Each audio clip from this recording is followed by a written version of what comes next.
Imagine a newly hired branch employee sitting down at their desk on day one, right? They've got their computer, their coffee, but IT hasn't actually granted them permissions to the specific systems they need to do their job yet. Well, that is exactly where our Copilot Studio agent is sitting right now as we prepare for the AB 620 exam. We've successfully connected our agent to the server, but now we have to precisely enable and manage its specific permissions. And in this architecture, we call those permissions tools. To understand this, think of a traditional business process outsourcing, or BPO, worker.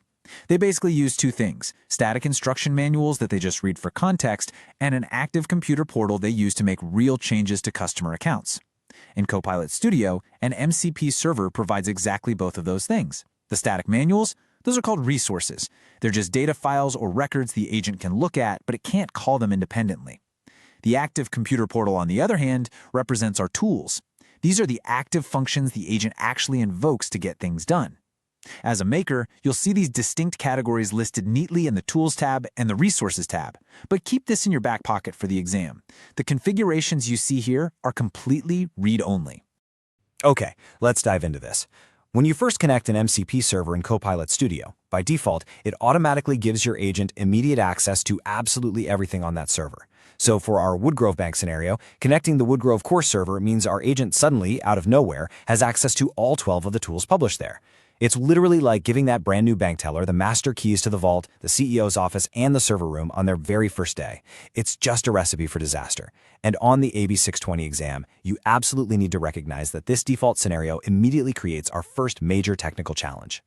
We call that challenge orchestration ambiguity. Imagine a logistics picker working in a massive shipping warehouse.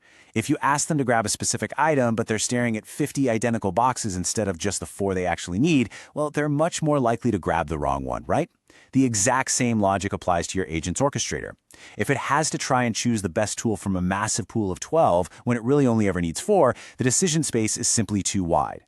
Technically speaking, limiting that tool pool is what guarantees accurate, predictable tool selection every single time. And this brilliantly illustrates our second major problem, a least privilege violation. Now, this is a foundational concept in IT security, and it is highly testable on your exam. Basically, an agent should only ever have access to the capabilities it genuinely needs to execute its specific, designated workflow. Our agent here, it's just a simple account opening assistant. It has absolutely no business having access to heavy-duty ledger reconciliation or loan modification tools. Leaving those unneeded tools enabled isn't just messy, it's a huge security risk. So how do we fix this technically? Well, we implement selective control. In Copilot Studio, the maker goes in and completely turns off that default Allow All toggle. Then they manually flip the switch for only the specific tools required. For our account opening workflow, that's literally just 4 tools: the eligibility check, the identity verification, the product catalog, and the application submission. Everything else stays off. This incredibly narrow scope keeps our agent focused and secure, but it also forces us to make a critical choice about our organizational governance. Because that Allow All toggle is way more than just a settings button. It is a major organizational governance decision. Think of it like allowing auto updates on your smartphone versus manually approving every single app change. If you leave Allow All on, yeah, it's highly convenient. Any new tool the server owner adds later automatically becomes available to your agent. But if you turn it off, new tools will still appear on your list, but they remain completely disabled until you, the maker, explicitly review and enable them. In strict environments, like a bank, you just accept this overhead. Why? Because it provides the explicit manual control mandated by strict bank governance, which again is highly testable on the AB 620. Now, what's really interesting about this slide is how the agent actually knows which of those 4 enabled tools to use. Because it doesn't read the backend code, it reads the text descriptions. The orchestrator evaluates these exact descriptions at runtime to make its routing decisions. If a description is vague, like a confused agent trying to decipher a messy scribble, the orchestrator might skip it entirely, or worse, use it at the wrong time. But a highly specific description tells the orchestrator exactly what is verified and exactly when to use it. For your exam scenarios, you must remember that specific, contextual descriptions are absolutely critical for reliable tool selection.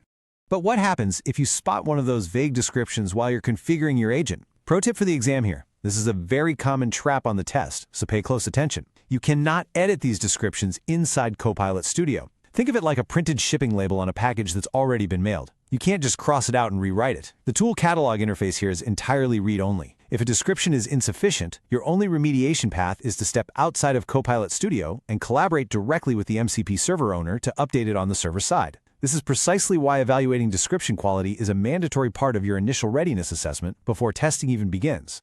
So the crucial point is that managing an agent isn't just about plugging it into data streams. It's about deliberately defining its operational boundaries.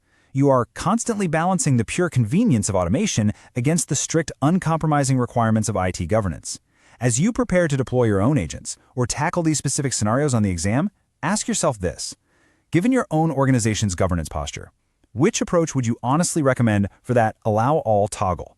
And what strict criteria would you use to evaluate the safety and clarity of a new MCP server before you ever let your agent touch it?